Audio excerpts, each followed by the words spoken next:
Je suis très content. Mon combat que j'avais mené avec la population congolaise. Pas de troisième faux penalty. Et le candidat du FCC n'est pas passé. Donc c'est une victoire, la victoire du peuple congolais. C'est le plus important pour nous.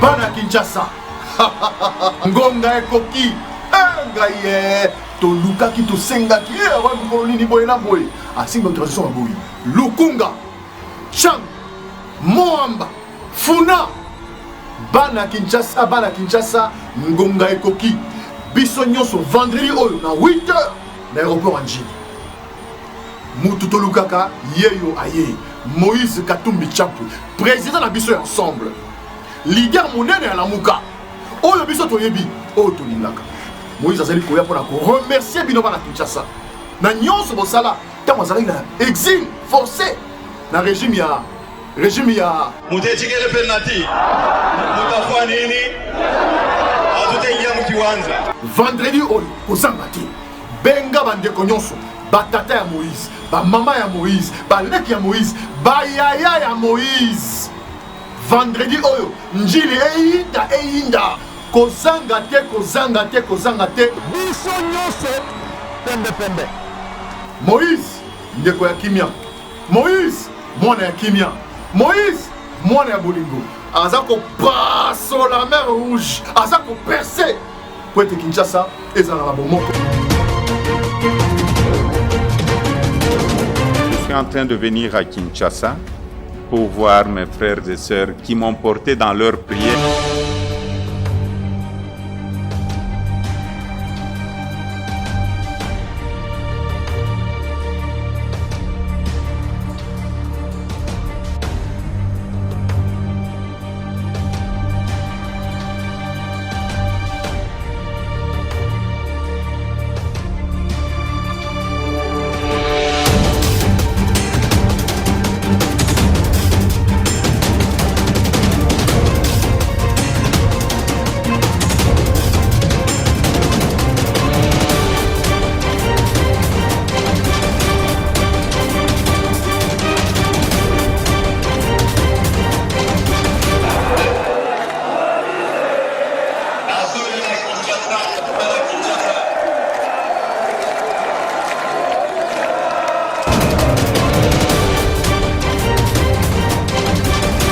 Ensemble pour le changement.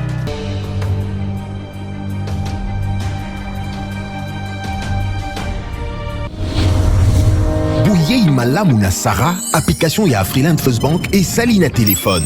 Salela misolo na yo na tango nyonso lingi. Na Sarah Banking, ezande bank na chombo na yo. Tinda mbongo na yo na bokengeli nyonso ata ofandi na ndako. Consultez solde na yo. Landela ba crédit na yo, sala ba virement bancaire, senga cheke na yo, tope tuna motuna pona kokoso ya lolenge nyonso. Elongo na Sarah Money, biso nyonso tokoti masolo ya bank na chombo na pete nyonso. Afriland First Bank a komiseli biso libenga na ye na téléphone. Ata oza na compte bancaire te, salela mbongo na yo na téléphone na yo na kimia nyonso. Na lisungi ya Sarah Money, okoki kotinda pe kozwa misolo, kosomba crédit na yo ya communication, kofuta mbongo ya biloko sombi, tembe sili. Kende na lombango ko télécharger application na yo Sarah ya Bank Afriland na Google Play to App Store pe kimambango na agence Afriland o ezwami pene sika ofandi po ba activer yo Sarah. Sarah, Bank na biso et longo na biso bipai binso. Afriland First Bank. L'UBC, l'université belgo-congolaise, ouvre ses portes à Kinshasa.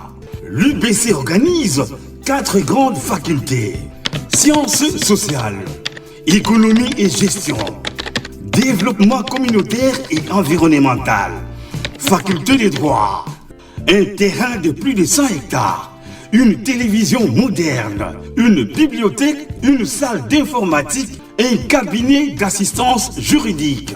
Et tout cela pour faire de vous des cadres émergents. Avec ses professeurs visiteurs, l'UBC octroie des bourses à ses lauréats. Inscrivez-vous déjà, rue Louosi, numéro 11 à 13, à Kassavogo. Téléphone plus 243 81 60 00 634. L'UPC, science et culture de l'excellence.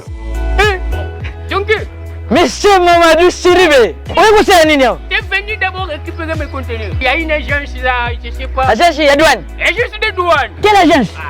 Louvounou Export. Namatadi bayo kakombo ya Louvounou wana baluka moto wana bakangaye. Kokende gauche à droite, tu adresse zeka moko. Awa zena Namatadi. C'est vrai. Avenue Major Bango, numéro 6. Blessing Business. Agence ya douane yesolo. Kende na adresse tout na bana Namatadi nyoso tout bayebi yango. Bango numéro 6. Voilà. Merci beaucoup, monsieur Jonker. Oisa, agence en douane Blessing Business. Nous allons apprendre à faire le dédouanement et import et export. Solution na yebisa qui est les alliés Blessing Business. Maintenant, les solutions est venue. C'est quand on est ici à la Walla Village. À Tikala Wadibel. À Yébisa Wandekunangana Bamako. Blessing Business des solutions. Vous êtes à Dubaï, vous êtes au Canada, États-Unis, Europe et partout. Agence de dédouanement Yango Blessing Business. Vous avez pour ça que dédouaner biloko yaka, vous avez un point à quoi deviner. Rapidité, sincérité, ce que ligne livraison à domicile. Partout place aux alliés. Vous avez un matadi dans l'avenue Major Vang numéro 6, commune Nzadi. Non loin, il y a Noguera. Numéro na biso alliés 089 98 33 087. Blessing Business. Agence ya douane ya sûr.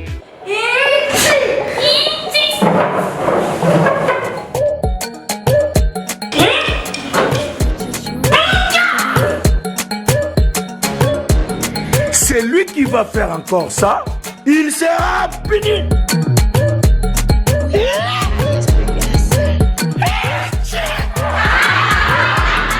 Je suis puni. Attention, tout qui va n'a créer moussous.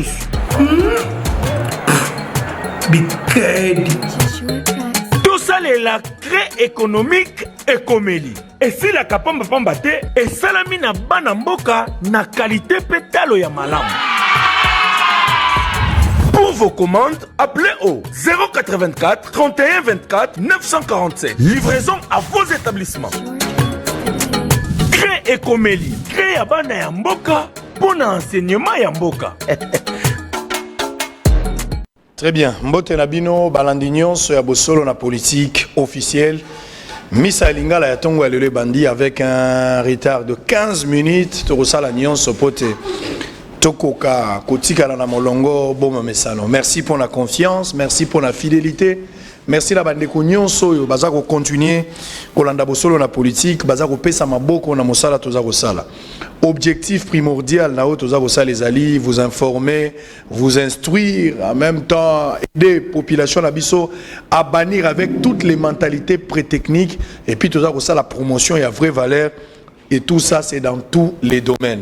Alors, Tozali Awana Tongo, les lots Tozali mercredi, place Bozana Nabiso, Bozana Luanda, Bozana Allemagne, Bozana Nabiso na Kigali, Tobosanite Bato, Bazali na Congo central, Topesibino Mbote, Tozoli Kiete, Togolexa Bangonga ya Malamu, na cadre à Bosolo na politique officielle.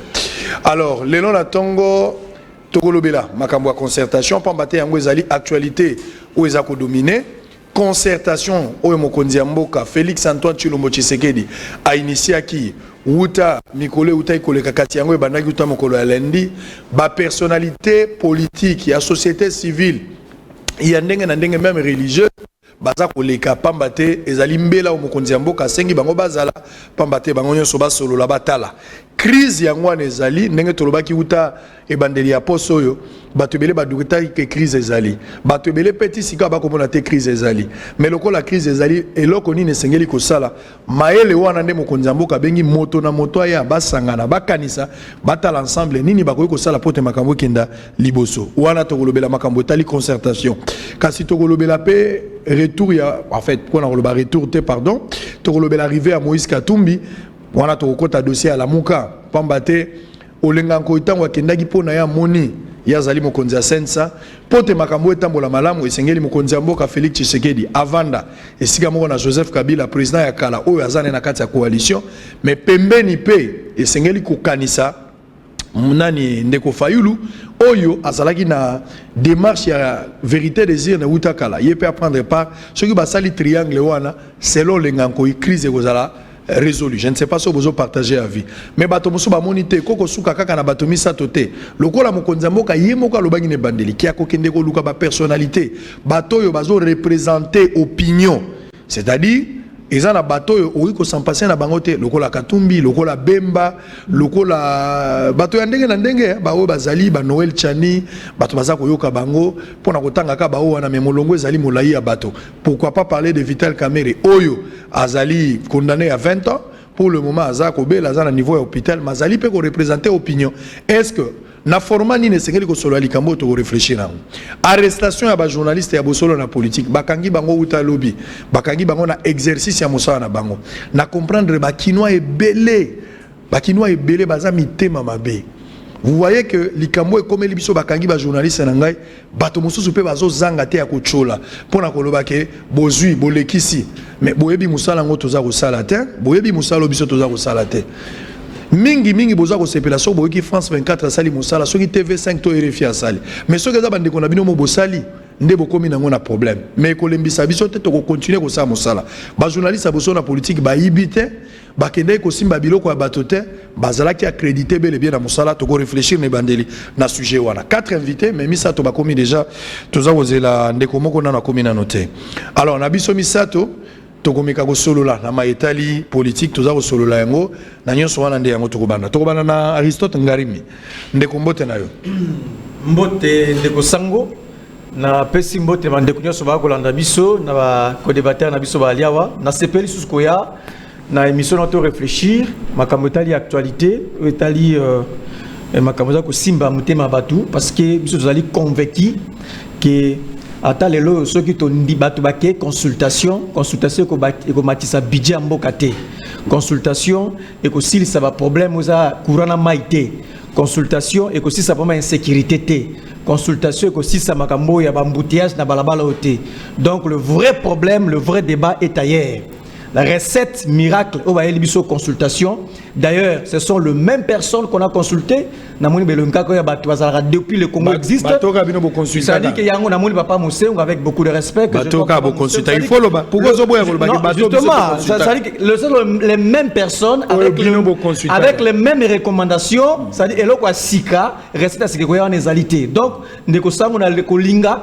Après souka émission peut-être mutumora ebisanga que après consultation budget kolongwa de 6 milliards et comme 15 milliards na CPLI. Très bien. Après émission mutumora ebisanga que après consultation to kolongwa makamba courant et que si là to komi malamu fonctionnaire aux ambongo ndena ko beta ambongo la consultation biso on n'est pas concerné na consultation. Solo là le sujet à nous arrêter to kota lango Edmond Izuba mbote ndeko papa sango dès l'entrée des jeunes ndeko abeti bino mo ambata muke na ebite si à corriger ceux qui a corriger te to leki.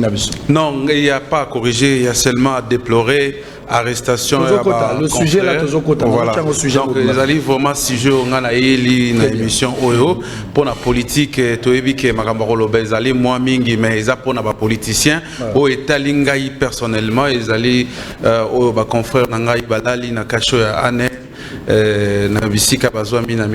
Donc on a élu au Très bien. De l'autre côté, Blanchard Mongomba. YPC a commis déjà, tout ça au solo peine à bango yaza politique, hein, faut que yaza politique tenengo lobby à solo, ndeko Blanchard mbote na yo.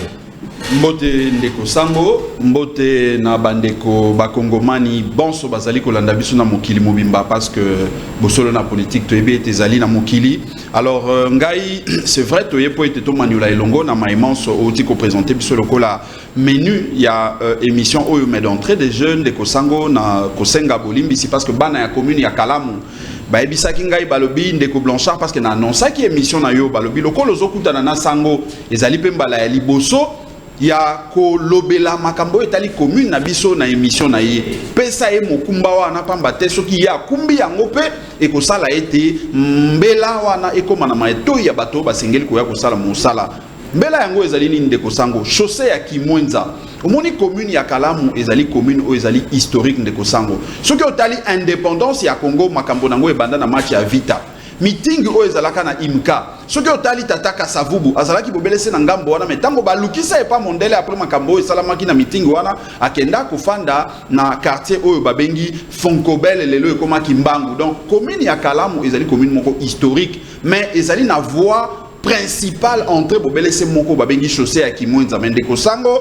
na motuka na yo ya kitoko ozalaka nango soki olobi lelo kota na commune ya Kalamu oleka na chaussée ya Kimwenza wana na banza ete oko risquer otika ba siège ya kiti na po lekina chassis pamba yango moni tozali ko exiger tozali même pas ko bondela tozali ko exiger en tant que contribuable ya ville ya Kisasa ete ngobila aya ko salisa mosala wana tous les cas qui mikolo les cas qui to sensibiliser peuple na biso mais na moment tozolo bangana yo pétition les jeux otambola mikolo ko ya caméra na yo to ko senga et ya pona kutala ndenge ni to kende ko tikela ngobila po ita ya ko sala mosala parce que ça droit ya bana ya Kalamu ya ko mona chaussée ya Kimwenza ezala malamu parce que bafuta kampako bafuta ka ba vignette ba droit ya parking mais tala lelo na 10e rue pembeni ya Mama Marthe baso kende ko bongisa nzela wana ezali po ba corrompre Mama Marthe to ezali po ete nzela wana ya 10e rue ba Lantanias ba Petinias ba avenue ekangami na ndako ya Mama Marthe ekotisa kampako koleka o chaussée ya Kimwenza ezali kokotisa na ville ya Kinshasa. Très bien. J'espère que mbela na yo senge yokani. Je pense que to senga na bakonzi ba baza kolanda biso ba kwa kosala quelque chose na lombango pamba te soki basali yango te bato baza kuna baza pe ba électeur ba vota pe chef de l'état bazala na ba député baza pe na droit ya vie bato wana esengeli kotala kana bango na salaka ba reportage mikolo uti koleka na maetali chaussée ya Kimwenza eza na état de délabrement moko très avancé ce kotali niveau libulu ezaleli je ne pense pas que monene ya libulu wana individu moko akokunda ngo soki l'état tche maboko te toko senga na l'état assurer ba responsabilité na comme mesana dossier arrestation des 2 journalistes de Bosolo na politique. Edmo Izuba, vous avez la parole. Ba journaliste bakangi bango mokolo ya lobby. Bakangi bango na 17h ezalaki na Palais de la Nation. Bakangi ba journaliste na destination inconnue. Na bandi koluka koyeba place ba journaliste bazali na tikali komona bango te. Ba téléphone na bango eza ko sonner baza ko yamba te. Déjà à partir de 15h alors que bazaki na présidence bazaki déjà inquiété par des éléments et services non autrement identifiés. Nazoki bango à un certain moment pour réconforter bango moral na ba 15h. Mais vers 16h30 17h téléphone na bango zo sonner mutazo ya mbali susute. Il y a seulement motomoko azalaki na kati wana nde amona ki bazokene na bango. Motomoko nde a confienga secret que batumoko bazui bango mais babimi na bango lolengo place a okende ya laïté ba traumatiser ba journaliste wana bakangami destination inconnue et fengela ki na benga batonyon so na benga babino na benga babuya na benga ba Peter Tiani président Jean-Marie Kassamba na benga Chilunde président national et sengela ki ko benga pona lukana yeba sika bana bazali na komaki na présidence na 20h pona koyeba bana bazawa pitina longwe 22h30 tout 23h na tikali komona banate. C'est vers la fin à journée ndé na zo découvrir que bana bazana niveau ya ANR parce que information liboso balobaki na CNS après CNS batindi bango na ANR oza ya primature. Moi na kota na contact na bango ezalité na yebite soki bana na baliete baliete parce que ngam to na pesa bango biloko na pesi bango te donc baliete ba sololi na basi na bango te ba sololi na bana na bango te. Baza ko reprocher bango nini vidéo oyo to saleli mosala parce que mokonzi ya mboka za kokota ba conseil na ye ba vandi lisumu o biso to sali yangwana et puis ba kino mususu ba yebi likambote baza ko appuyer ba lobi ke boza na erreur malobeza e panayo. Merci beaucoup Papa Sango. Ezali mawamingi moni makambo boezo okoma il y a pas longtemps le 2 novembre on venait de commémorer souffrance au journaliste il y a RFI Juscelin Dupont, Claude Verlon, au Bakoka Koti Kabiso, Kidal, na Sénégal. Et la journée a été dédiée pour combattre et lutter contre l'impunité, les crimes, les atrocités, les atteintes, les menaces contre les journalistes. Et c'est le régime Tshisekedi qui vient nous instaurer, qui veut nous faire croire que désormais la prison où les menaces contre les journalistes sont proches de nos rédactions. Tolanda qui rapport Jed à Salaki, ce que rapport Rwana, ils ont câblé à 100% régime à Félix et qui était ezué na province ezué ti na ba militant na ki tango lobia ba kinwa mitema ba bete za ba fanatique ba oyo bozala ki na bango ba oyo bo pesa ki opinion oyo bo kanisa ki que un jour nous pouvons espérer un changement mais l'élo regarde la souffrance. On entre maintenant la profondeur à Makamouana. La vidéo est là. Moi j'ai partagé des fonds en comble cette vidéo. J'attendais à ce que je sois interpellé aussi. J'ai partagé ça parce que j'ai estimé, à mon avis, ezalaki erreur moko grave, indiscipline notoire vis-à-vis à chef de l'État. Moko dit oh batbalingi ba privatiser. Oh batum suswa comme na azali kaka uniquement pour na bango azaka pour na bangote. Aza moko dit mboka mobimba. Quand il y a 3 individus, oh balingi ko sapé image nae.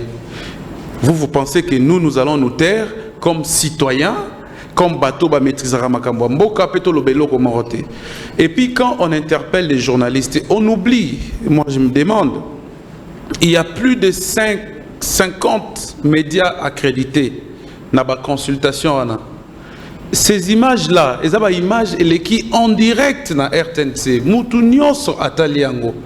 Comment kokende ko cibler kaka 2 journalistes ya Bosolo alors que relais en direct ya RTNC 2 journalistes ya Bosolo kaka nde ba cibler bango. Donc ezali lo moko boye ezo friser discrimination bazui bakangi kaka ba journaliste ya Bosolo motivation ezalité. Et puis nous avons dit, le président a dit nous allons humaniser les services de sécurité et tout ça. Bakei na ba journaliste vraiment na aner oyo mokonzi mboka yebisa biso ke bakangi bakasho na yango nyonso. Et puis ba juge naturel ba journaliste. Omoni mikoleleki ba otaki kokanga inde ko papa sango zaika na makambo ya boye. Na ovandi na onandaku ozosala na bana devoir 3 jeeps à la police et kangai tiaye ba menote boke na ti parquet.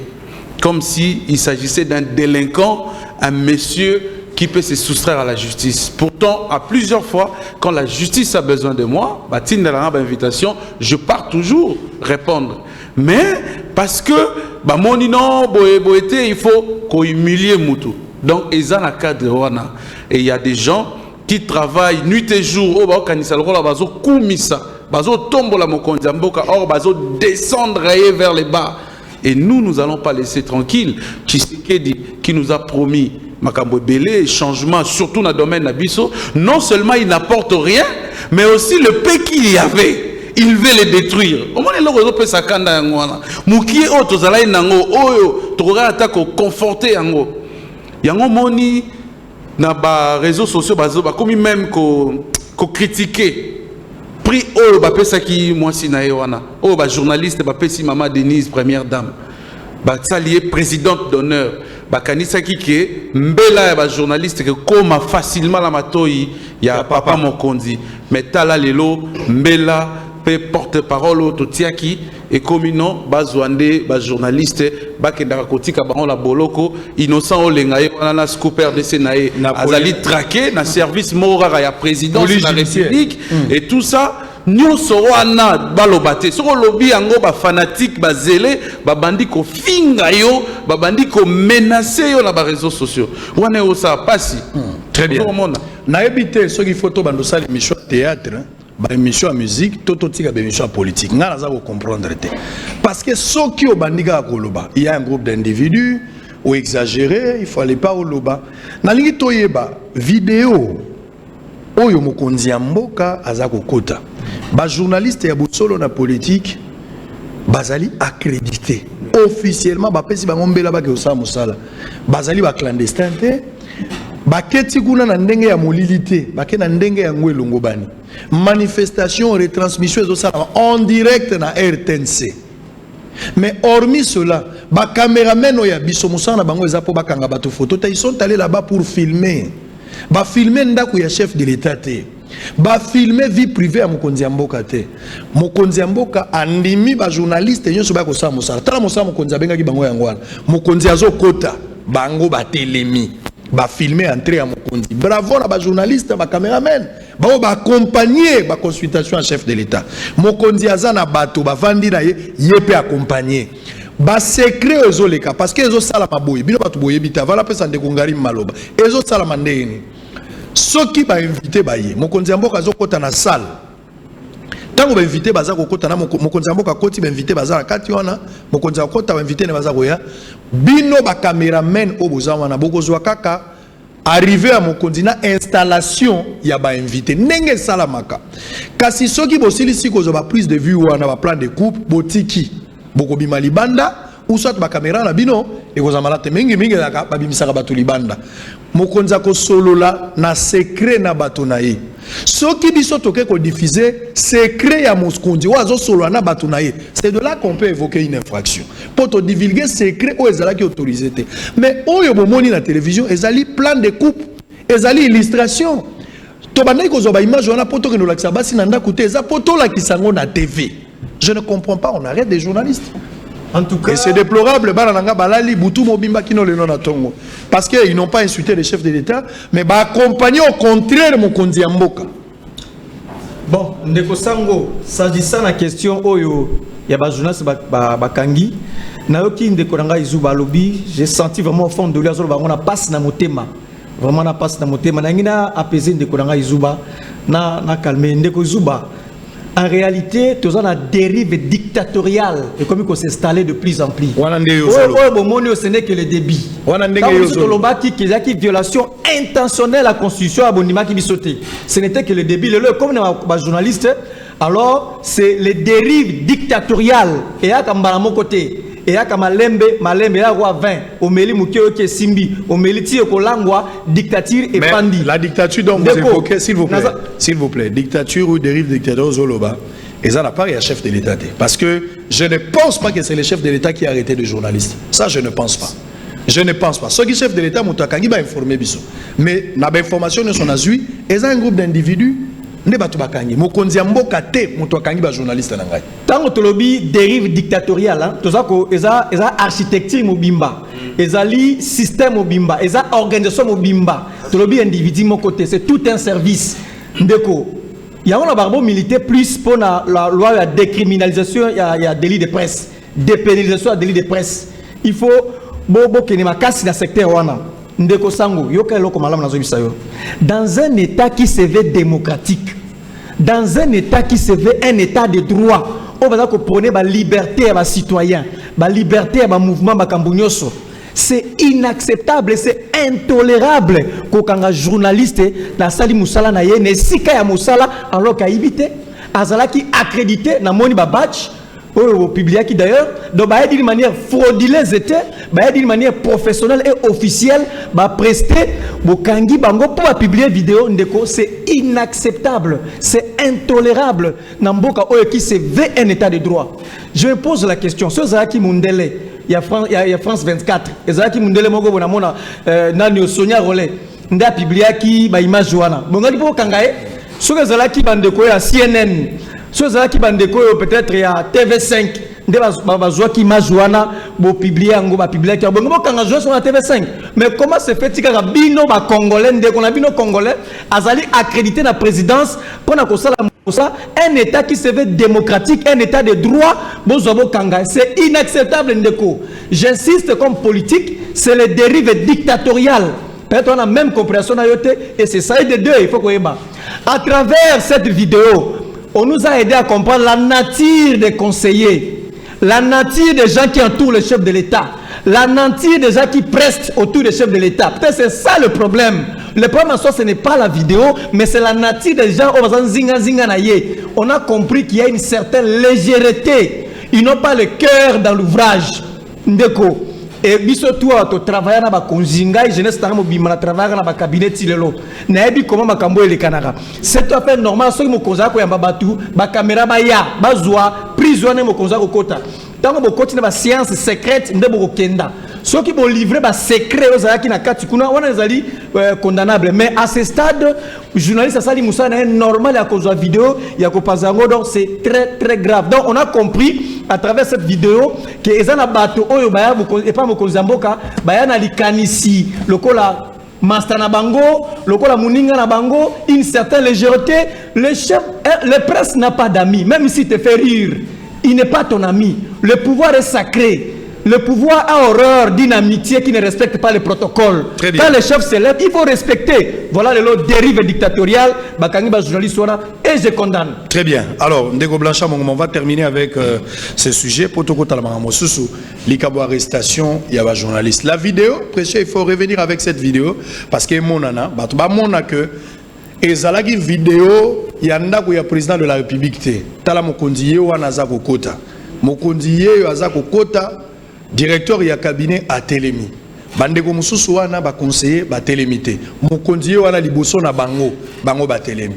Alors caméraman oya sali musala na ngina yeba ngana ngina yeba yango yo ça les officiels, il n'est pas le seul qui filme, voici les autres, il n'est pas le seul oiseau filmé. Précieux revient un peu avec cette image-là. Il n'est pas le seul caméraman à la place.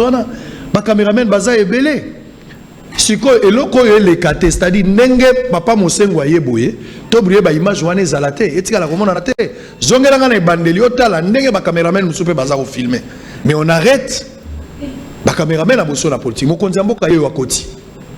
Chef yeyo akoti. Président de la République. Yeyo akoti. Alors, si de l'autre côté, Botala Nenge Mosengo Azakokota. Cardinal, Yoala Azakokota. Et Nani archevêque Azakokota. Botala Skokuna Nangambo, caméraman Moussou Bazarozo. Où est le péché au moment où vous avez vu tous les caméramans Bazarozo filmer Moussa Ndeko? Arrestation à ma journaliste à Bosso la politique. Ndeko Sango, Yaliboso et Sengeli d'abord, na félicité, puis qu'on remercie Bino.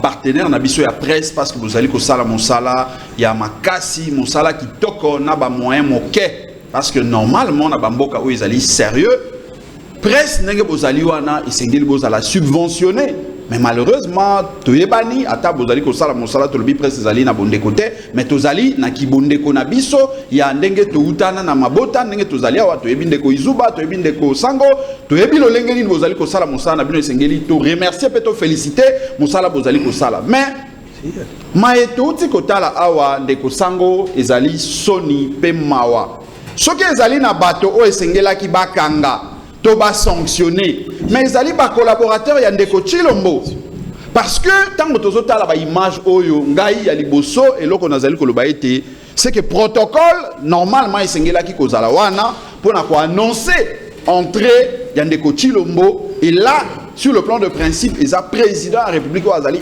institution mais tala lolenge bandeko ba se comporter yami balé na linko insister na ino pona koloba ete droit à l'information ezali un droit oyo ezali constitutionnel bandeko oyo bakangi bango ndenge outi ko talisa biso peut-être bandeko masusu bazalaki na information te mais outi ko zwa confirmation te bazalaki bel et bien accrédité sika oyo motuna ezali tango ba accrédité bandeko ba accréditaki bango po bakende kolia fufu na ndako wana ba accréditaki bango po ete bakende kobongisa mituka to ba accréditaki bango pour na kopesa information na peuple oyo azalaki na kati kuna te réponse ezali ete ba accréditer ki bango pour ba pesa information mais information ezali kotambola elongo na ba image et puis esika wana biso banso tokendaka na ba audience publique tokendaka na ba cérémonie officielle na ba kondi ya modèle nyonso tout ezalaka bobelese lolenge wana tango mokambi azali kokota ayambi bato na ye esengeli bazwa image ya liboso mais lelo oyo kotalisa ete bandeko bazwi image oyo elakisi incompétence elakisi ete ba collaborateur ya ndeko Chilombo bazali bato oyo bazako mériter bango nde bazala sanctionner bazako mériter ete bango nde bakende na ba service ya ANR wana balingi ko bombana na soni pona koluka kozwa bandeko oyo bazali ba journaliste basali mosala na bango na pasi po ete bakende ko répondre yango na kosukisa pona koloba ete ndeko Chilombo ya prometaki alobaki ete ba service lokola ANR wana ekokangama mais lelonga na kamo boloba ete ba journaliste bazali na ANR motuna ezali ANR wana bobombelaki yango ba journaliste to wana ezali ya sika oyo bofungoli po ete ebanda kotrake merci merci pense lobby bato oyo police akangaki bakulu na ebele police azui décision baza kotinda bato wana na kanya makasese bakende kosala bilanga na compte à service national je pense que ezali décision ya malamu oyo ba service ya sécurité bazui tolo ba police pambate désormais kulu na olie bakangi ya bimiawa aya konyoko la subiso na kati ya quartier soki bazui mwana na yo batindi akenda kosala bilanga makasi na ya kokata bato licheto ya simbi yango alo na masango alo na mbala alo na pundu ekolesa biso awa eko permettre akoma responsable alesa mwasi na bana soki azana bango soki abalita kozana ba projet d'avenir biso pe tokolia je pense que pe kozongela biso mais nyonso wana l'état tokosenga obandaka makambo malamu pe osukaka na nzela à ce que je sache mbala liboso te bato bakende kanya makaseti bato bakenda bulo bakenda ngenga mais pour quelle fin? Tinda bato et sengeli mosala bobandi bokomisango pe na suka. Ensuite en image et salamaki lobby na aéroport ya Njili Botala toza kozonga Peter Tiani vient de signer son entrée to récupérer et puis on va continuer à tout à l'heure. Au total, 300 délinquants sur le 889 appréhendés à Kinshasa dans le cadre de l'opération Kifakiyo ont quitté Kinshasa ce mardi pour rejoindre les centres de Kanyama-Kasese dans la province de Olomami. Il s'agit d'un premier groupe car selon les prévisions, l'opération vise au total l'effectif de 2000, parmi eux de récidivistes et des condamnés à de travaux forcés dans les récentes audiences foraines. La cérémonie officielle de leur mise à la disposition de ce service par l'autorité urbaine est intervenue lundi à la place Flamboyant dans la commune d'Elagombe. Parmi les témoins de cet événement, certains membres de leur famille, le gouverneur de la ville de Kinshasa, Jean Tiningobila, se voulant clair, a recommandé à la population de continuer à dénoncer ces inciviques. Tata Mokonzi wa ekolo na biso Félix Antoine Tshisekedi Tshilombo, président de la République, alobaki kubanda lelo kuluna nyonso oyo tokokanga esengeli akende kosala misala ya bilanga na Kanyama-Kasese. Ndenge bozali awa bino panso boko kende Kanyama-Kasese bosala mosala ya bilanga. Notons que le service national consiste à rééduquer tous les inciviques afin de le ramener à la bonne voie. Coup de chapeau à la police nationale congolaise pour... Tertiani, bonjour. Bonjour, Papa Sango. Otiko Koma, Nzele Zalaki Mwa Makambo Ebele. Likambo Zate. Question Moko Tozaki Nango, Yango Zaki tour à table pour la première fois. Tolobi Yango, arrestation d'un journaliste à Bosolo na politique. Lecture na Vezani. Naza très déçu et très touché. Le président de la République, tant en contact la fonction, il s'agit biso que la prison est belée à un air, il faut savoir quand même. Maintenant, on va prendre une petite information, on va biso bazan un air, vous avez un prématuré. Bandeko oyo bazui zel, le rosala de Cambo. Nega mona bandeko oyo ba mangaki Félix Tshisekedi ba banaki na kiti ton Félix Tshisekedi akota. Pour Félix Tshisekedi aza muninga na bamote. On est des amis avec toi Israël. Mais ce que le commis président de la République, ngana zo sala pemena yo, aux institutions. C'est du temps où yo koti mutoko sa teka 20 places mokonzi ya mboka. On a représenté 80 millions de Congolaises. On a pour l'instant insubordination, faut pas ça sanctionner. Ceux qui journalistes à cette image on a la TV. A sali mabe na niveau nini. A violé le principe déontologique nini.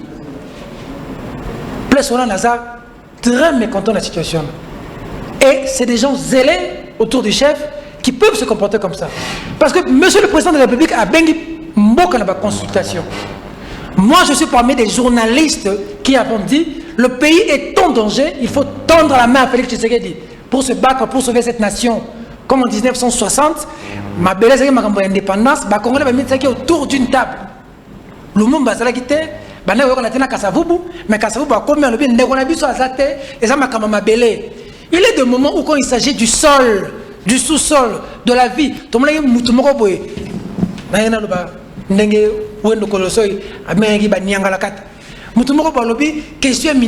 c'est une question où on vit ensemble, où on meurt ensemble.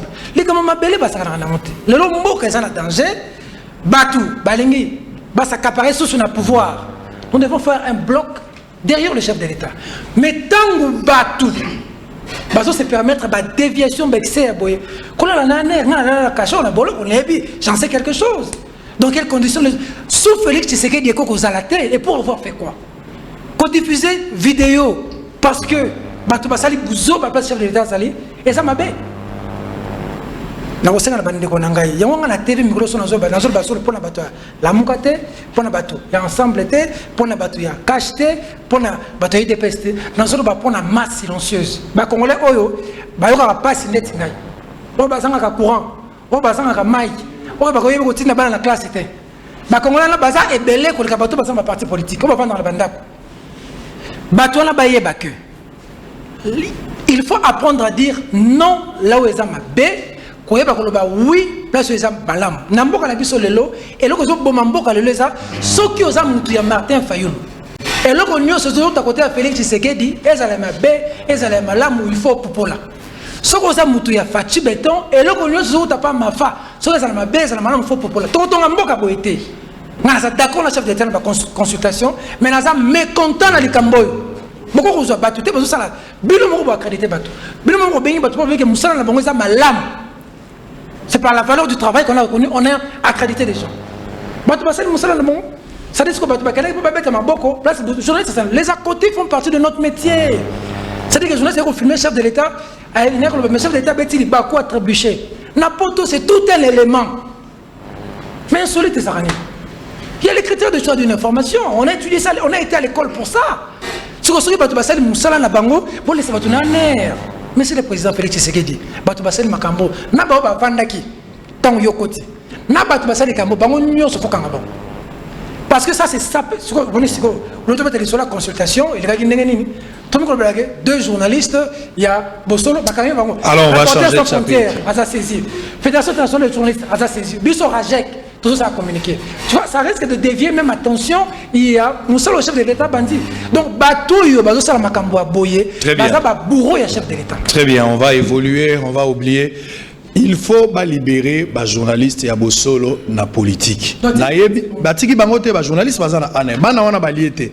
Basi na bango bazo tungisanga naebité. J'aurais appris même que bazo retenir banana pour que ceux qui ngana kena ane pour bakangai. Je vous ai toujours dit que je suis prêt. Je suis prêt s'il faut mourir pour être vrai. Je suis honnête dans ce que je fais. J'aime le président de la République. Je l'accompagne dans ce qu'il fait. S'il est dans le bon, je l'accompagne.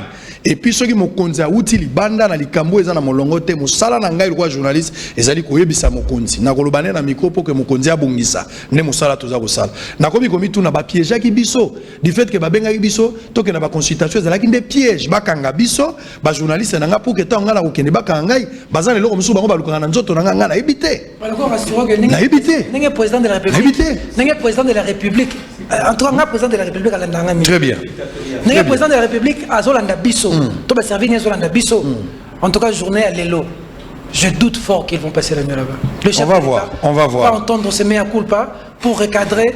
Tu vois, il y a certains zélés toujours autour du chef. Oui, mais c'est pas possible. Alex Mokonzige, Alingaye ou le Gaye Moko. Alex Félix, Alingaye ou le Maman Denise. Oh, mon Félix, c'est un problème. Maman Denise n'est la balle, mais tu peux pas la victime, on va la toucher. Très bien. Alex Félix, c'était Alingaye ou le Maman Denise. Alors, on va prendre information du jour. RDC Goma, la police annonce l'arrestation des présumés assassins de l'homme d'affaires Simba Genzayo. Bahati Lukwebo, l'accord FCC Cash cause beaucoup de torts aux Congolais. Le président de la République, malgré sa patience, en est arrivé au bout.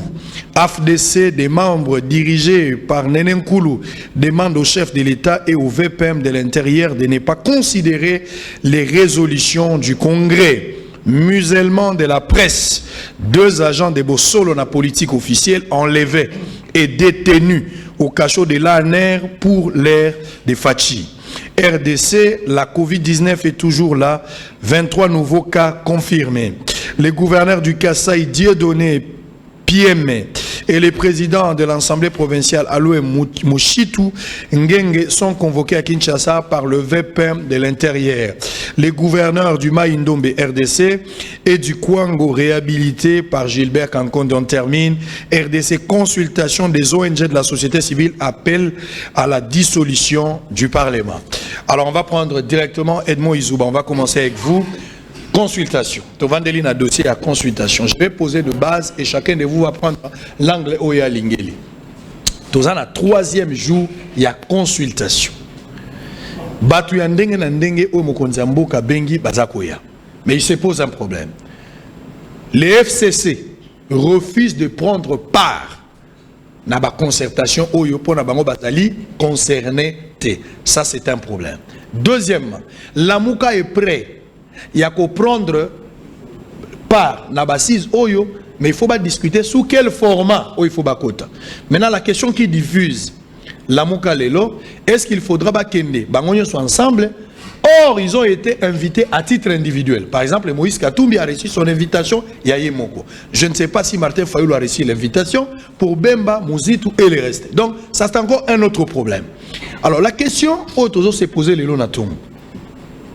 Quels sont les vrais leaders politiques qui vont intervenir dans la consultation où la situation est décantée? Ça, c'est la première question. Deuxième question, il faut réfléchir dans le mot. Ce qui m'a sali consultation, to komi na souka ya consultation, to réfléchir na ba résolution. Admettons que Mokondiambo a une majorité, marge de manœuvre n'est souki na 40%, 60% ils ont échappé. Quelle doit être l'attitude du chef de l'État après? Il faudra recourir à la dissolution au Parlement. Est-ce qu'il faudra revenir à la case du départ avec Joseph Kabila pour renégocier la coalition pour continuer? Comment vous voyez? C'est des questions. On commence à Merci beaucoup, Papa Sango. Naomona ke Mokondiambo kaza na face il y a dilemme cornélien. Dilemme cornélien l'axi. J'aime l'expression. Oui, dilemme cornélien, c'est-à-dire président Zana a eu cité. Ici, mon corps favorable les a été. En dehors, il y a pouvoir au Azako utiliser Siko, il y a pouvoir d'arbitrage, il a tiré un article 69 de la Constitution. Alors, quand je dis dilemme cornélien, ça veut dire il est face à deux fausses solutions. Miracle. Qui peut s'avérer vrai ou fausse. Ça veut dire schéma liboso eza Mokondiamboka aza na premier ministre moko aza favorable naye parce que oyo touti kozala nango en termes d'accord omoni même na discours naye Mokondiamboka conjugué nyonso na passé ba accord et tout ça ça dit à lembeli naye alinga landa nzela mususu. C'est-à-dire il faut soit à désigner informateur, bah, tester les sous qui famille à Kabila, famille politique à Kabila za majoritaire, ou bien famille à Mokondiamboka comme majoritaire. Ceux qui sont aux familles à Mokondiamboka za majoritaire, ça veut dire que quelque part majorité échappée chef de l'État, mais qu'aucun de place mususu.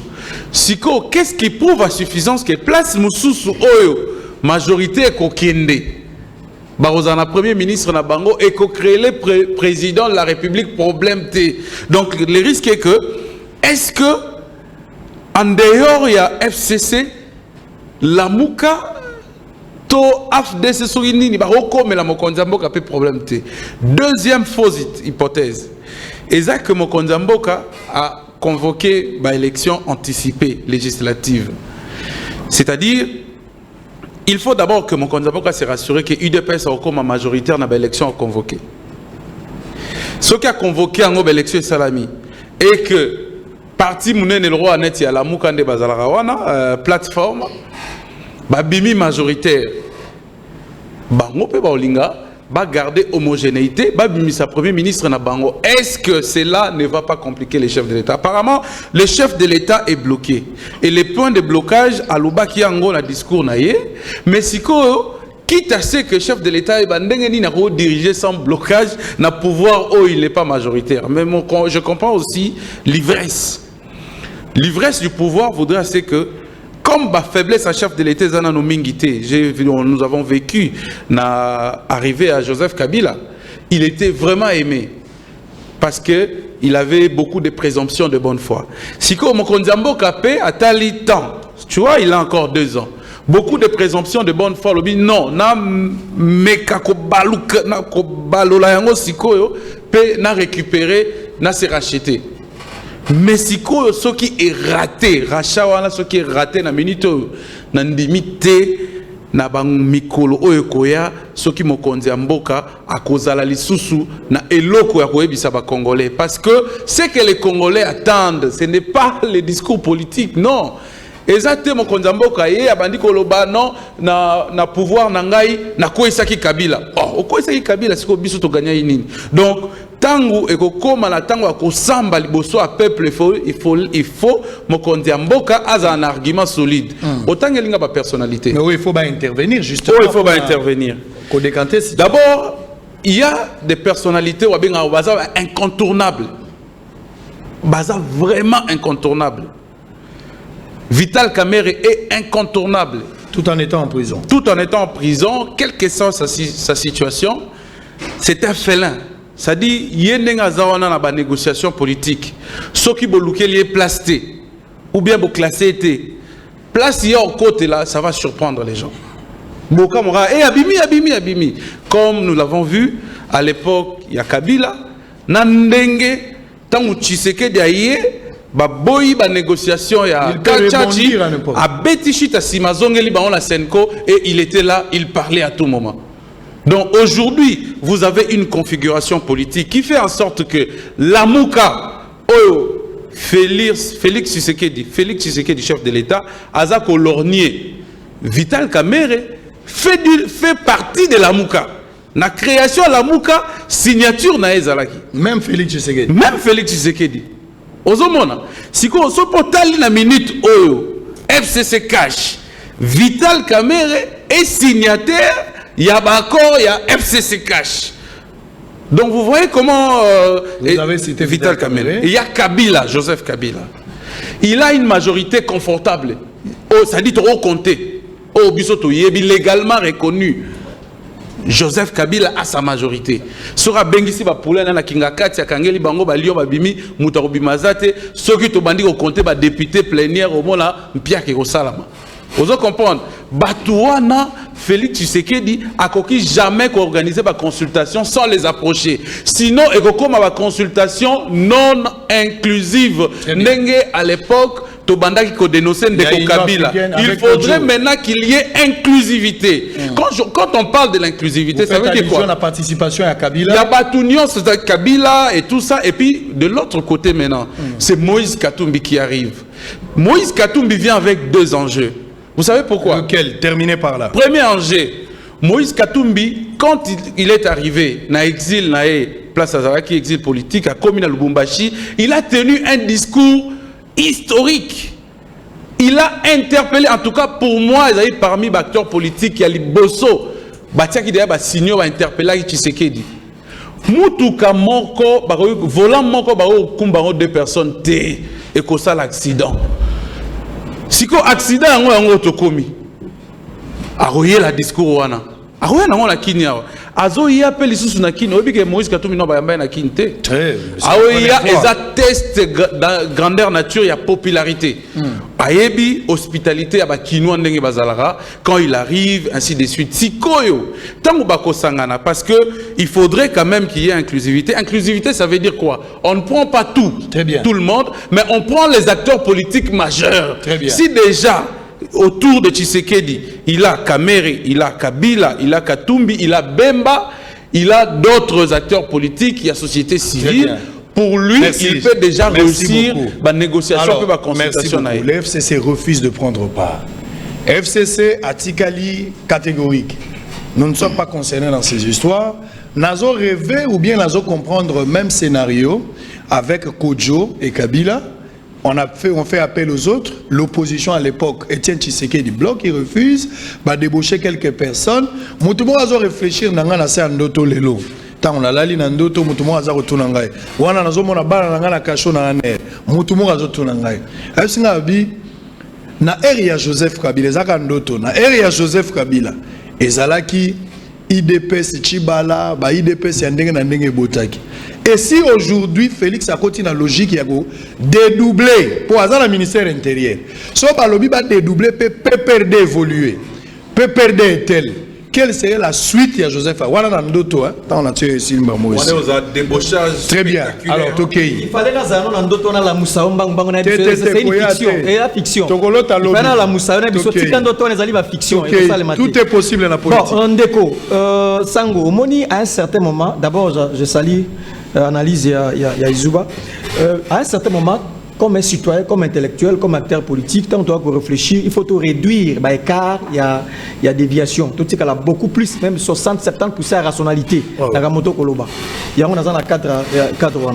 Ndeko Sango. Il faut retenir une chose. C'est que, alors on va aller en terme à consultation. C'est une mauvaise recette politique qu'on a proposée au peuple congolais. Au Yébi, si les prémices sont fausses, n'attendez pas un résultat malam. Déjà les prémices, elles allaient biaisées, elles allaient fausses. C'est une mauvaise recette politique qu'on propose au peuple congolais. Le vrai débat, tout ce qu'on fait là, c'est rien.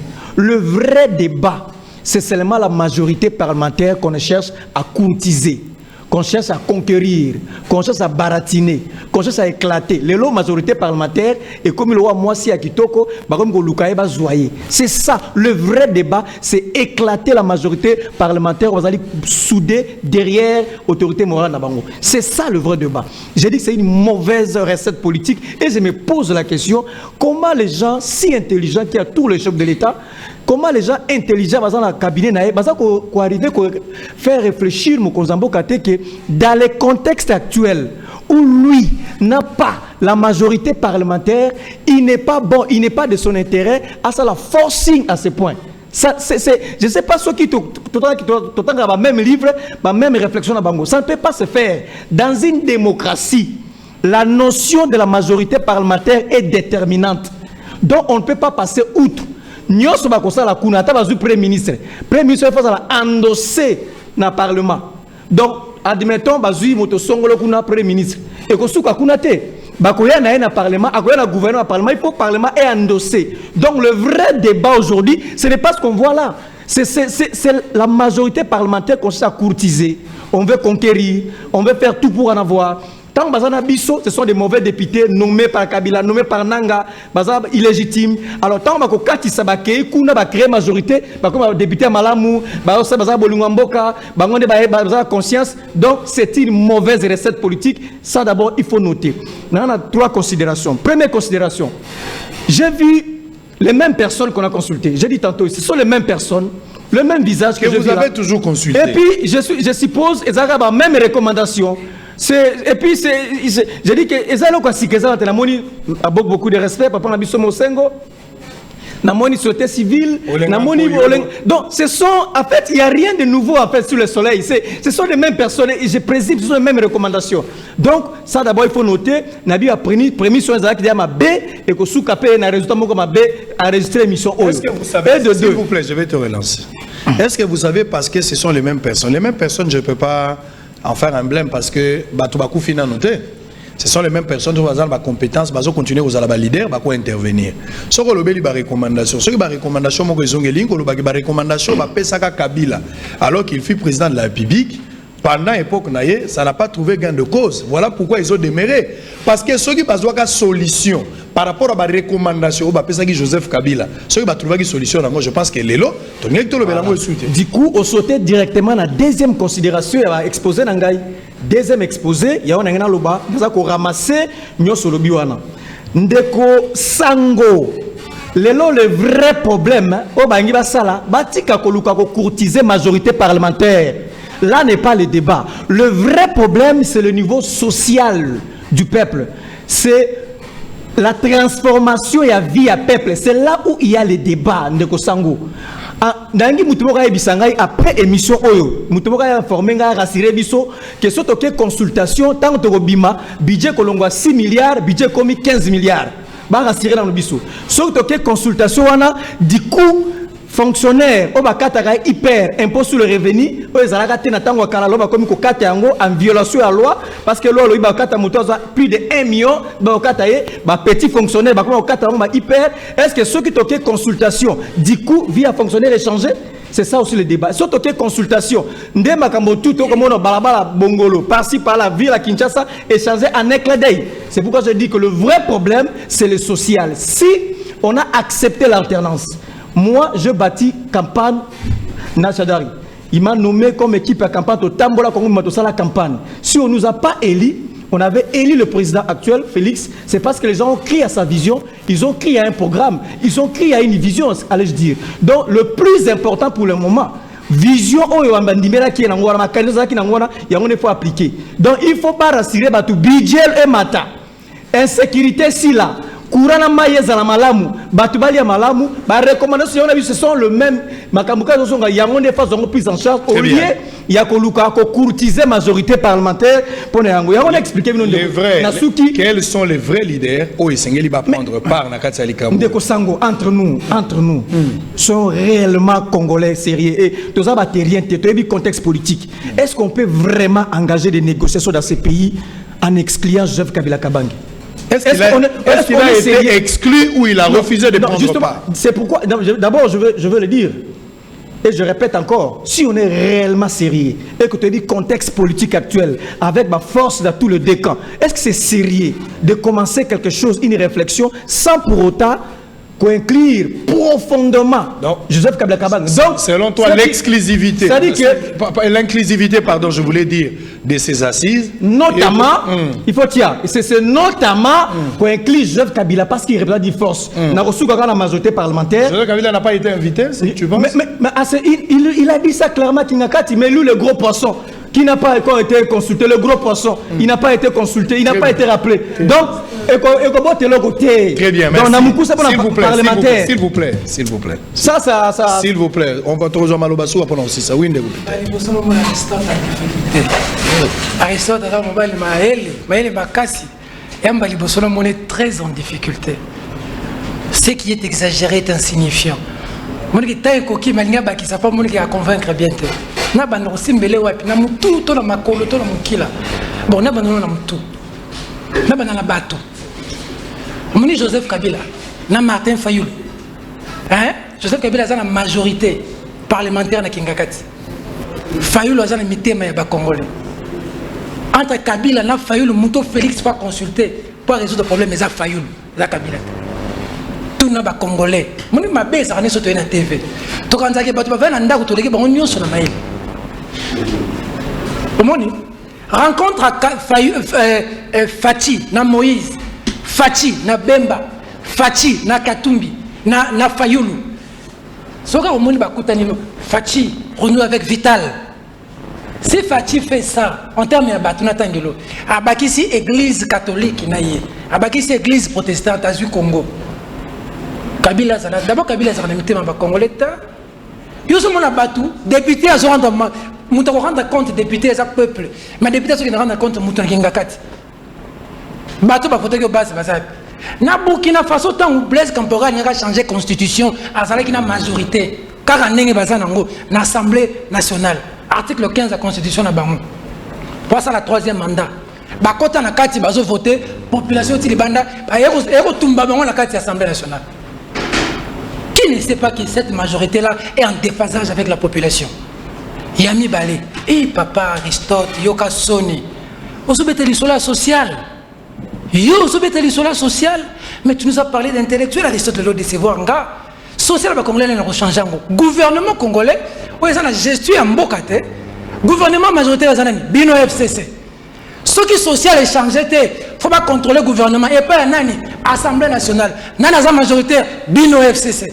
Comment il faut se plaindre du gouvernement? On a tous années Mabunda, n'a lipa l'Assemblée nationale.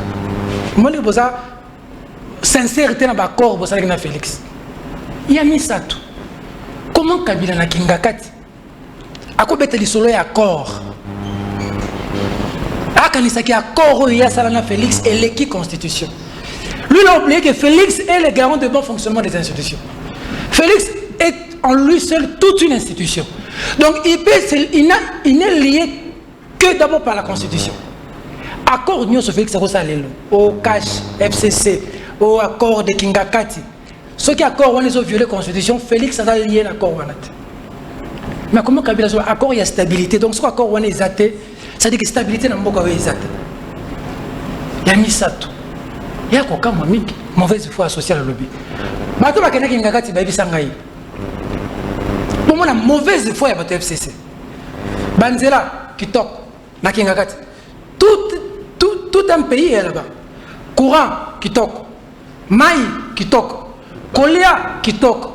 Zo, jardin zoologique na biso léopard azoli ali pana mwamba Mais la Kingakati, lion blanc. Nakoye Bisayo.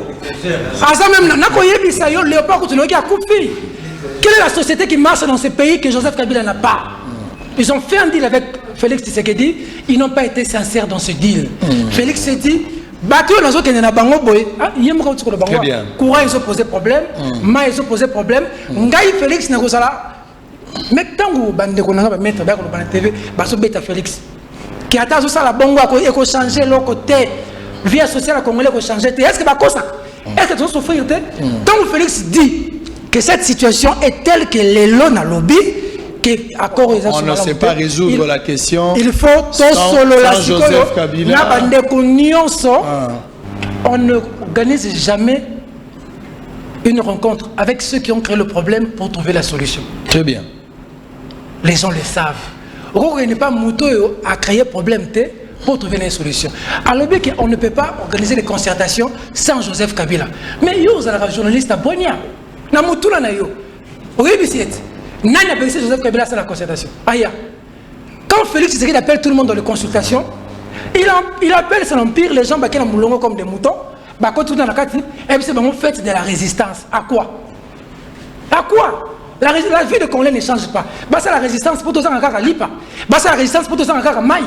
Et les gens disent non. Et la recette c'est quoi? Félix Tshisekedi dit, monsieur le président, ou atteindre un point de non-retour. C'est-à-dire les lots. Monsieur le président. Moïse Katumbi Azoya, coup de chapeau. Jean-Pierre Bemba Azoya, invitation, coup de chapeau. Monsieur le président, Tobundanga na Yona Martin Fayulu. Parmi Batuna Mboka, vrai leader, na pignon sur rue. Nous avons bien petit monsieur Martin Fayulu a représenté à lui-même, selon l'église catholique, 62% de voix. C'est des millions de Congolais. Ça veut dire que, monsieur le président, ce qu'il faut vraiment au monde, le président Nabiso Sassou, pose la biso pe mafa, net pour Nangaï, et qu'on a mal mis. Très bien, merci. Nous avons compté sur Kabila. Très rapidement.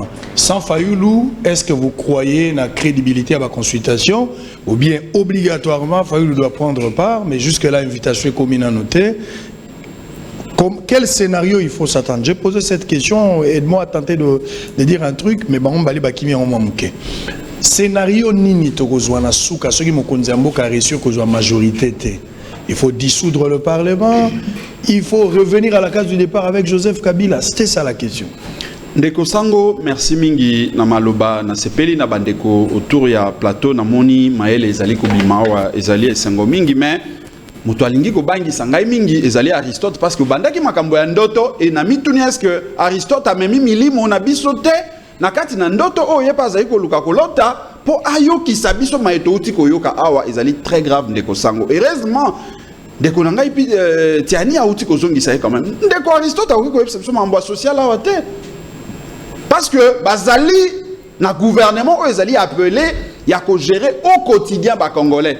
Bazali na majorité parlementaire sur fond et article 146 ce qui mémoire nanga etrahir ngate ya mobeko likondi o esengeli ba sanctionner gouvernement à ce bazo sala malamu te sika yo lingate ya biso leçon nini awa et puis majorité yango tango bazolo ba majorité parlementaire na sepeli le sous eloko ndeko otiko loba abi on ne peut pas se mettre avec ceux qui ont créé le problème pour trouver la solution mais problème autre ça na yango lelo ya liboso ezali Kabila. Moto nyonso ayebi awa ete problème ya Congo départ na yango ezali Kabila.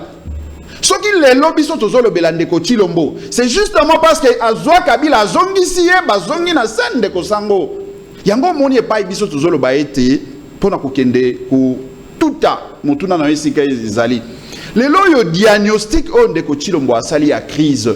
À reconnaître 2 ans après que crise ezali déjà eloko ya malamu. Mais problème ezali était il y a simbi conséquences il y a crise mais biso toujours senganaye ata la cause il y a crise parce que lelo to kiko bossa na tende ko Sango tozali na crise o ezali réel ezali lingomba FCC cash ndenge basangana wana face ya peuple congolais parce que peuple congolais tango ki le 30 décembre 2018 ko déposer bulletin na urne ezala quitté poete to banda kozonga na ba débat oyo esengeli ba consulter esengeli non ezala ki poete amélioration sociale ya vie na ye et salema Mais moi, il y a les lots 2 ans après que le peuple a sali geste, amélioration sociale dans les alité. Deuxième crise, les conséquences, il y a la vraie crise, crise de légitimité, ils justement, crise entre FCC, Nakash, transposé en niveau de l'institution. Et c'est là où Ndeko Tshilombo a fandi, a bien été consulté pour résoudre la crise entre FCC et Nakash. Mais biso tolobi bo Ndeko Sango. Crise entre FCC, Nakash, solution na yango Ndeko Izuba, akei na yango quand même malamu na banza ete ayanoli, c'est que ekobo tambuma ya malongate parce que logique tozo kene na yango. On a, personnellement, j'ai comme l'impression que Ndeko Tshilombo azali ko kende na oyo moko utai ko lobawa ezali biloko to monaki na 2015 avant ete to na 2018. C'est que ko meka ko débaucher na ino pour na ko meka ko mi pesa santé oyo politique et ko permettre à faire face na Kabila. Donc à Kabila to linga te azali moto oyo na 18 ans to asalaki awa achemi sisa na ya mabe po ete akobisa mabe na mboka na biso. Yango biso ba ila muka. Tolobi esengeli to zala ba patriote. La vérité des urnes Ndeko Sango tika to lo babo solo awa elingi ko lo bataille te Kabila Ndeko Tshilombo lomba na kiti oyo tia Martin Fayulu afanda wana parce que tozali bato oyo tozana souci à peuple Martin Fayulu to yebi biso banso ete azwa 62% ya voix na mboka oyo mais akokate ko beta masasi na mboka akokate ko luka ete makile ya bandeko na biso o ezali ko sopana na est ezali moke ya sopisa so makila a yango tolobaki plan de sortie de crise mais na plan de sortie de crise de Kosango ezali nini tolobi Kabila pona ko déraciner ko kende na brutalité te Kabila poto déraciner mayele na efandi na seni na cour constitutionnelle yango moni motema pasi ezali pa ina bango parce que Ndeko Tshilombo a comprendre ete Kabila a manipulé qui na seni pour ete azwa majorité parlementaire ou amipesa. Pe cour constitutionnel de commande à cela qui révélation bazuzi na emitano bafanda kakuna po ete ba yamba résultat ya mabewana ba entériner yango biso tolobaki il faut to panza eloko wana to panza yango na lolenge nini na ba réforme merci et pas biso tozo senga yango na yango tolobi on est to ke na ba consultation on Ndeko Tshilombo yemoko ou à faire partie qu'on le veuille ou pas, il y a problème. Et c'est quelque chose qui est concertation. Il y a un dialogue. Très bien. Na merci. Isoler Kabila na molimo na ema. Merci. Vous voulez parler du dialogue, s'il vous plaît. S'il vous plaît. Élément à transition, on va prendre diaspora congolaise, Bazar s'est prononcé par rapport à la participation à Bango na Maponomi. On suit en image, Tozaro Zonga, pote Tosilisa, parce que Ngongé s'est poussé à Sengeli Tosilisa tout à l'heure. Le Forum de la diaspora pour la démocratie, FDD en sigle, a organisé le week-end dernier une journée d'échange avec comme thème Diaspora et élections. Cette journée de réflexion s'est déroulée en présence de plusieurs autorités, notamment le vice-ministre des Affaires étrangères et de Congolais de l'étranger, de Madame le directeur du cabinet adjoint de la ministre des Affaires étrangères, Marine Toumba-Nzenza, du directeur chef des services de Congolais de l'étranger, de représentants des organisations tant nationales qu'internationales et tant d'autres personnes. Dans son discours, le vice-ministre des Affaires étrangères a relevé que le gouvernement s'est battu pour mettre en place des mesures d'assouplissement qui passent par l'identification et l'enrôlement des Congolais de l'étranger pour leur permettre de participer au prochain scrutin. Je me réjouis de l'initiative ayant conduit à l'organisation de cette grande activité dont je ne regretterai l'accompagnement apporté pour sa réussite. Comme cadre de réflexion sur une matière essentiellement technique, c'est-à-dire les élections, desquelles dépend l'avenir du pays, tel que la participation au vote. Richard Ntekabo Senge, président de FDD, a précisé que cet atelier s'inscrit dans le cadre de réflexion de groupe entre le gouvernement et la diaspora pour permettre aux Congolais de l'étranger de participer au scrutin de 2023. Nous avons tenu à organiser cette rencontre ici au ministère des Affaires étrangères pour impliquer l'État, impliquer le ministère, impliquer toutes les institutions pour voir dans quelle mesure les Congolais de l'étranger qui étaient exclus aux élections, que ce soit de 2006, de 2018, comment nous pouvons balayer, planifier le chemin maintenant pour 2023. Quelques participants à ce forum ont salué cette initiative car voter est un droit constitutionnel. On va considérer tous les Congolais qui vivent à l'étranger et qui sont en ordre avec... Très bien, alors nous sommes arrivés à la fin. On va terminer. Moïse Katumbi arrive le vendredi. Israël Mutombo prendra part également dans Rosalawana. Pambatenga na lobaki il faut natala. Pour la première fois, on a Moïse Bayambaye. Na rotala promesse Etienne Tshisekedi ndenge yokukisama. Batoza lobi nanga zolobela Moïse. Oh papa. Moninga zoya. Na koloba nini? Ndeko azoye pa na ye na koloba nini? Ngala kendake na Katanga. Bato Katanga bayambinga. Na kendake Congo Central bayambinga. Il fallait que des bougnats pour la mikakatano na zuna libota na keite. Donc bisika no sto kende naza le bienvenu. Siko Moïse azakoya. Ngai lokola journaliste na kozala na aéroport. Balobi bato bala tapembe ngala zaka déjà na pembe. Donc na kozala déjà plus blanc que la neige. C'est que nzembo wane koyemba mandekuna plus blanc que la neige. Na kotala bato ndenge na ndenge ne bakoya. To kozala wana ye pour la consultation mais na zako mituna. Présence ya Moïse Katumbi yemoko hormis bandeko musu ya lamuka. Est-ce que commettre en difficulté na lolenge ya libota na bango ya la mukate Moïse Katumbi a kopesa maboko na Félix Tshisekedi na kanda ya ye pona kotalisa bolingo na ye ndenge kabwana na Kabila na contexte ni azo intervenir na ebité wana ndoto ekoya tokolobaka. Nous sommes arrivés à la fin. Vous allez conclure chacun par rapport à la concertation. Concertation sans Joseph Kabila, machin, c'est bon, mais pour quelle fin cette consultation? Tokoma na wapi? Au moment où si Joseph Kabila, il faut montrer sa chance, sa marge à manœuvre président Zanango. Au cas où Joseph Kabila ne participe pas, quel est le schéma à suivre? Il faut toujours trop dire quel est le schéma à suivre. Aujourd'hui, au Lenganko, il dit tout ça la triangle. Félix Tshisekedi, président de la République, Martin Fayulu, que vous avez signifié ici, le rôle la leader dans l'opinion, et de l'autre côté, Joseph Kabila, au hasard la majorité. Triangle, on a pour résoudre les questions. Mais attention à l'obité. Surtout que quand on a triangle, c'est-à-dire, batubele ba leader d'opinion. Et qu'on koufa, parce que notre roi Kamere, so abengi batounaï, bas à la compte, il y a un problème.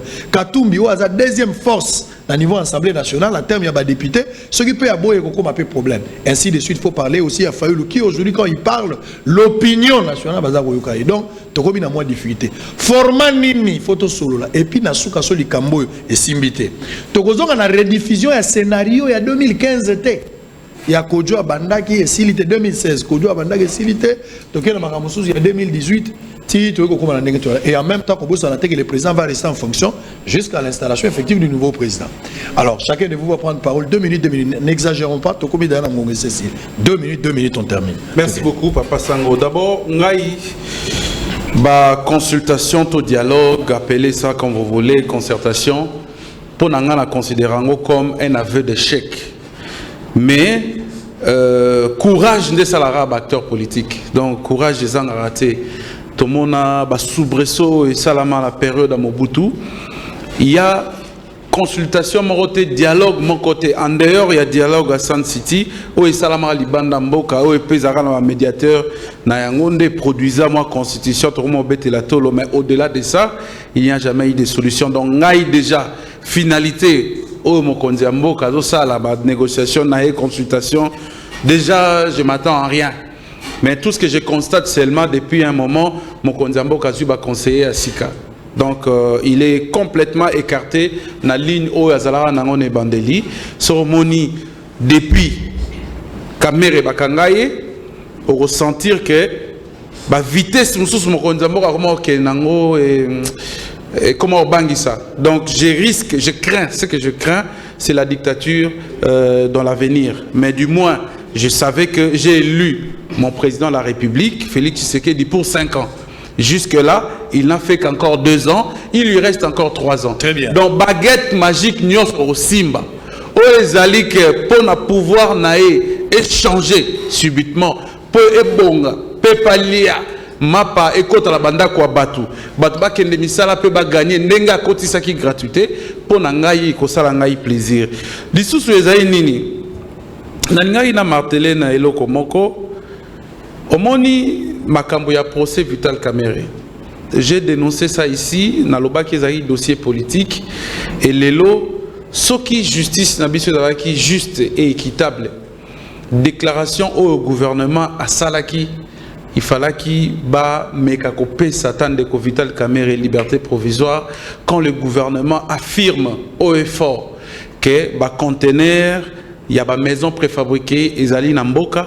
Misusu ezali na port à Lobito na Angola, misusu ezali na Dar es Salaam na Tanzanie. Pourtant, ba avocat république le gouvernement a engagé qui avait pratiquement dit le contraire dans la période où on a alobaki ke biloko mon côté ezali ba moni ba conteneur te ba yebi le côté. Donc il a qu'ici quelque part qu'il y avait un agenda caché où il fallait éliminer les personnes encombrantes, les gens qui encombraient le pouvoir du chef, notamment Naba Maji Nabango, Vital Kamerhe et Lelo. Ils sont en train de faire de mieux pour écarter Joseph Kabila et laisser un boulevard à Tshisekedi. Mais bravo si cela réussira. Merci. Mais Soué Nabiso Yozala et réussir au peuple très rapidement, 2 minutes, très rapidement. Ndeko Sango pona Lombango. Tozali koloba awa ete crise oyo ezali na mboka. Ezali crise oyo et botami na maponami il y a le 30 décembre 2018 et crise ya crise et légitimité, c'est justement ça la définition ya crise o ezako diffé ezako kabola ndeko Tshilombo na baila muka parce que pour ndeko Tshilombo crise oyo a reconnaître yango 2 ans après azo définir yango na niveau institutionnel nzoka na niveau institutionnel ezali transposition ya crise FCC cash oyo bazali ngomba moko nzoka nde pona ko bima na kati na libulu oyo ndeko Sango et sengeli ko été en face na biso tozali na bakambi balé quand il y a FCC cash eza ko zo ba acteur parce que tout na question ba acteur awa ndeko Kamerhe Kabila ndeko Tshilombo bango bonso bazali na FCC cash baza groupe moko na lingomba ya Lamuka ozui ba 4 leaders bonso na ba e bonso bazali na simana bango pe baza na avantage ya kozala na opinion na peuple o azali ko accompagner bango lolenge wana kaka ndende ko sango et ko sala été to bima na situation o tozana yango to banda ko sala sko débat ya makambo o etali social ya peuple PIB na ye pouvoir d'achat na immense oyo ko sala été peuple a bénéficié non mais soki to kei na format wana te oyo ko senga été tous à la en face acteur base à la en face c'est-à-dire FCC cash ndenge basala ki deal na bango na Lamuka baloba na Bosembo face à un médiateur oyo ko sala été to boma kibongai oyo zo sala été ndeko Tshilombo ya kangi ku constitutionnel kuna ya kotika te Kabila kuna pe alobite Romsa Malonda akangi seni bitumba na bango nde yango wana sika oyo biso bayi Lamuka peuple akoya okota na bitumba ya bango mibale o baza ko luka ko se positionner pour na nini yango biso tozoloba soki tolingi to kota na bitumba pour na intérêt à peuple et sengeli to longwa na calcul ya positionnement personnel et sengeli to kende effectivement na bitumba oyo ezo tala la vraie crise o ebandaki na 2018 parce que Kabila na suka wana ndeko Sango soki to keka na ba résultat ya nanga après ça ndeko Tshilombo 7 millions de voix après si président élu Martin Fayulu 6 millions de voix basali 13 millions ndeko Shadari Oazaki pion ya Kabila a eu plus ou moins 4 millions mais il y a une majorité écrasante dans l'Assemblée nationale et où t'as le lengeni merci pour Nakobimawana et Singel to Bandande Kuna très bien va diagnostiquer vrai problème merci beaucoup Ndeko Silisa bon Ndeko na mokuse pour Nako Silisa Nako réitérer les sous-théories dans le baki tantôt tout ça qu'on constate de plus en plus la dérive dictatoriale to dénoncer qui violation intentionnelle à la constitution n'enge ba noma qui ba juge ba réquisitionner parlement pour la présence ba juge les lois ba mise en place salama qui ba bafouer même contre ces après ministre les lois to moni ba kangi des journalistes ya bosso na politique pour na biso zali ba dérive dictatoriale to zali contre yango to linges ekendete mais ndeko na expliquer ndeko na ngai Tiani ce qui a solo alingi mokonza mboka Fati si c'est vraiment vous l'aimez ce qui a solo lingi pour faire comprendre comme ça message que dans le contexte politique actuel où il y a la majorité parlementaire il est de son intérêt à composer, à traiter avec un camp politique où il y a la majorité parlementaire parce que la notion de la majorité parlementaire est une notion déterminante dans la démocratie. De même le gouvernement il faut qu'on ait un Premier ministre Sabinouana il faut qu'on explique-moi un peu par quel mécanisme le président va s'octroyer la majorité parlementaire à mi-mandat. Ça c'est passé comment? Parce qu'il n'en a pas, il veut en avoir. Très bien. À cause de donc, ceux qui basent pas na biso basent illégitime, banoma qui bango pas Kabila, nanga noma qui bango. Tant bakoye pas na bino et puis c'est faux, on ne peut pas dissoudre le parlement par le saut du maire. Il faut qu'il y ait les éléments matériels. Constitue. Les éléments matériels pour dissoudre l'Assemblée nationale. Très bien. On est loin de ça. Conseil Mokozamboka aibako considérer camp politique. Merci autre. Aristote, merci, je vous retire la parole. Peter, on termine. D'abord, bon retour à... Bon retour au chairman Moïse Katumbi qui arrive ce vendredi.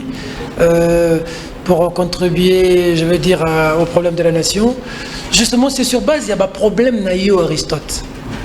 Oh, pour ça qu'il y a maï, il y a courant, il y a lipa. On va pas passer nos bons chef de l'État comme il est qui. Donc, mon gars, gérer la bino. Mais le problème, on est zakaka. Oh, yo posé.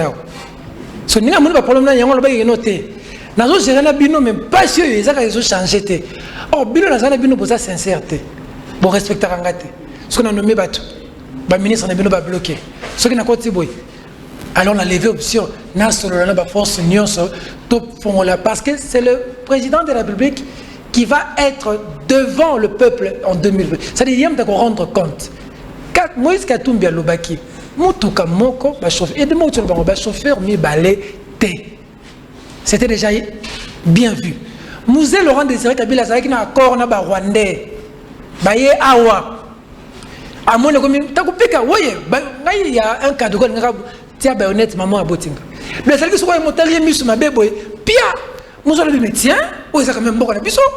Comment tu es la bino boye, mais comment se comporter pour mort la bino quand on est chef d'état-major, c'est la catastrophe. À partir à l'élo à Bouo, pia.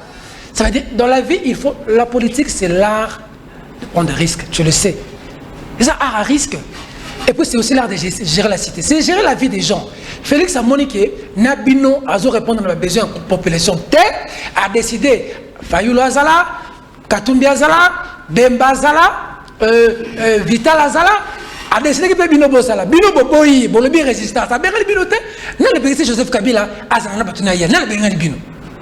N'a le bien le Bino. Mais Bozo y pourquoi Moutoyo, n'a aussi un chef de l'État vraiment à multiplier la stratégie. Parce que Moïse Katumbi arrive, une bonne initiative, car nous, même moi je serai à l'aéroport, Jean-Pierre Bemba, il sera, selon les informations, le président Fayulu, les forces du changement finiront par se réunir un jour. Barozon à la format na bango. Pour la bien peuple. Pour la bien peuple. Très bien. Parce que qu'on le veuille ou non, Fayulu n'aimera jamais Kabila plus que Félix Tshisekedi. Très bien. Jamais. Parce que Fayulu en lui le sang Tshisekedi. Merci. Mais Bino n'est pas boy pour créer résistance na Bino. Na nenga na Bino. Merci Peter Tiani. Merci beaucoup. S'il vous plaît, je vais désannoncer. J'aime le président de la République.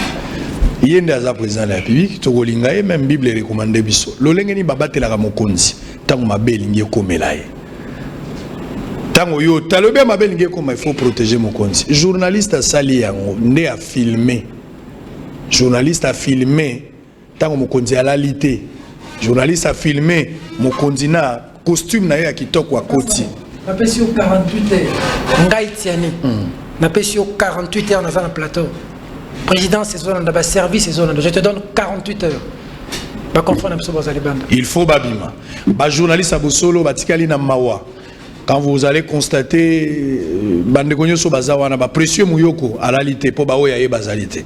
Sogotali ba Maria mukwetukudi la otali ba nani Mohamed batunyo so bazaya kolala otali ba Ange bangonyo so ba réalité otali Nzampungu na pesi pembote aza kotalate et puis esali pasi kaka mokolo yo maître Régine azongeli mosala nde mokolo bandeko bakangami pasi na motema otala pe bo guéri ka réalité. Donc pasi ezali otala bo platini batu balalite ngai moko tata na bango na réalité bo libérer bana wana ba yibité ba sali mosala ya lokumu soki ezalaki France 24 TV5 nde bobeti maboko kaka lokola bano nde bomoni mabe mutu mususu alie manga mino zo sala bano ngai porque ba conseiller nde batu bavandaki bango bavandaki te bana et puis caméra ezaki mon côté et l'équipe na RTNC mabe na biso eza wapi bo libérer bana wana et osa malam to koyemba ka plus blanc que la neige na yebi que c'est là ba information baza koluka ngai balobi bakanga ngai soki bakangi ngai nzambe alingi yango soki pe bakangi ngai te nzambe alingi yango o nazosala mosala ya nzambe yango naboya kokoma député naboya kozwa mbongo ya mutu kolinga mokonzi ya mboka nde yango wana soki bapesi invitation à Joseph Kabila bapesa ngai ngala nakende kotikela ye nakosala pe visite mbala liboso na kinga kati ekozala malamu po bokomona bafoto ekobima blanc plus blanc que neige blanc plus blanc que neige lavé dans le sang de l'agneau Je serai plus blanc que la neige. Bobi ke motema mabe andoke bang sa mona popité. Na yebi ko zotala ngana misu mabe même na ndako. Mais nazo banga te. Bye bye, toko kutala lobi. Je suis très content. Mon combat que j'avais mené avec la population congolaise. Pas de troisième faux penalty. Et le candidat du FCC n'est pas passé. Donc c'est une victoire, la victoire du peuple congolais. C'est le plus important pour nous.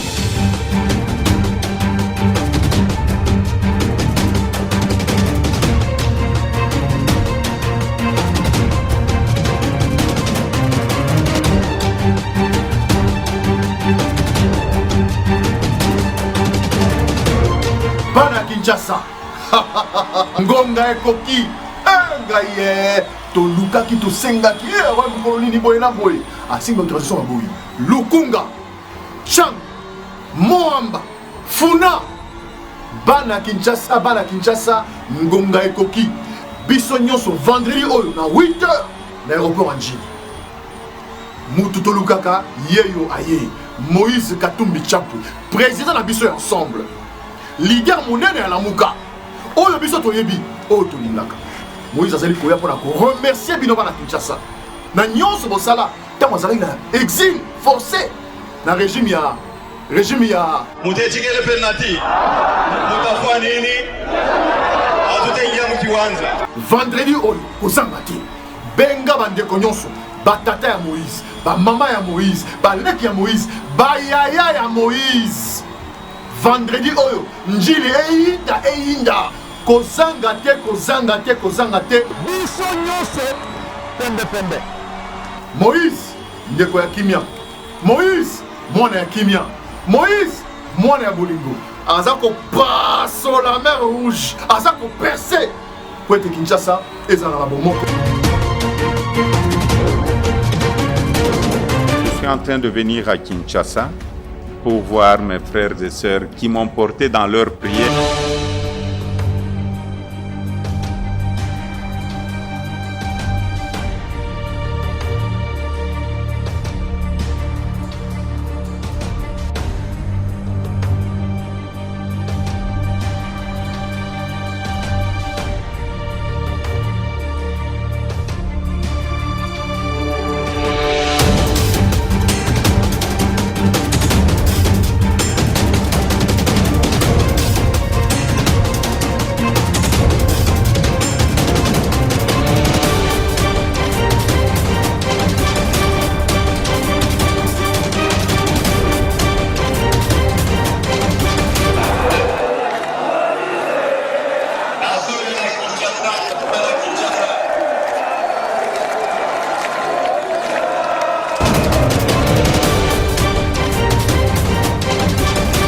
Ensemble pour le changement.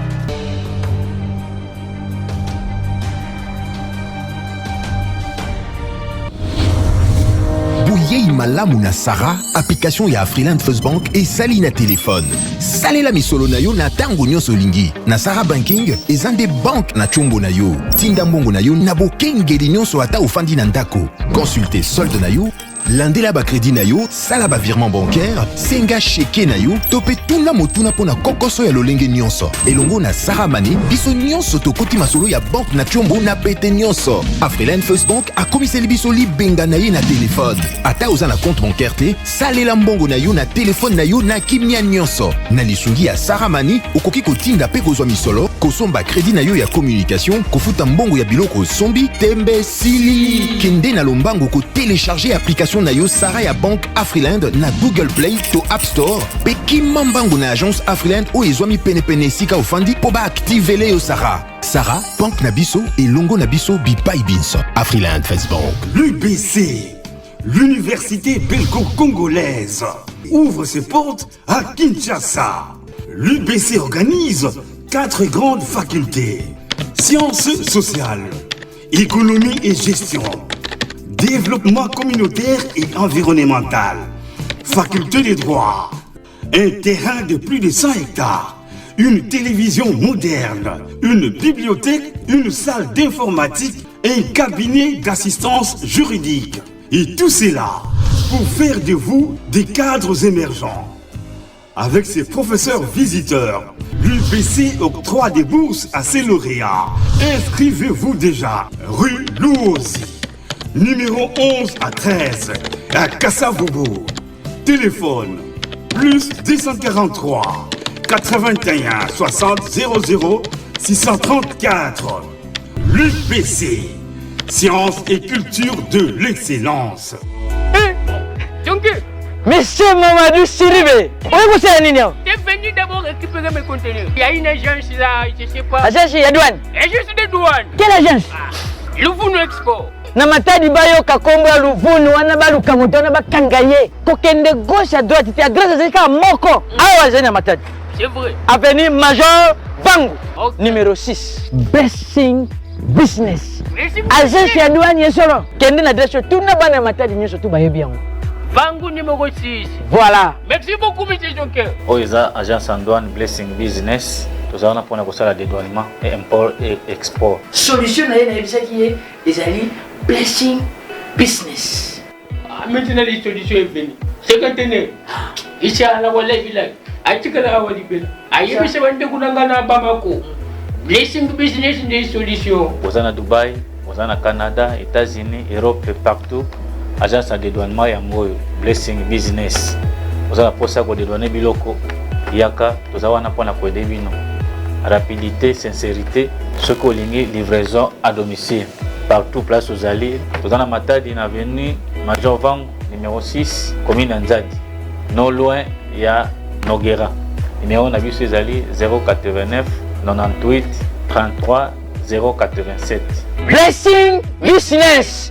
Agence à douane, bien sûr.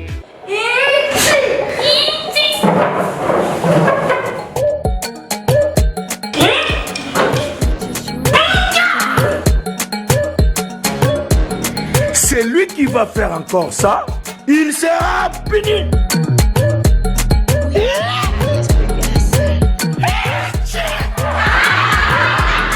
Je suis puni. Attention, tout qui va n'a crème sous.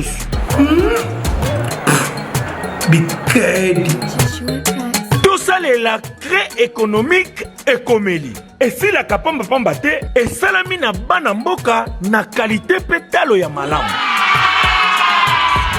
Pour vos commandes, appelez au 084 31 24 947. Livraison à vos établissements. Crée et comédie. Crée à bana ya mboka. Pour l'enseignement Yamboka.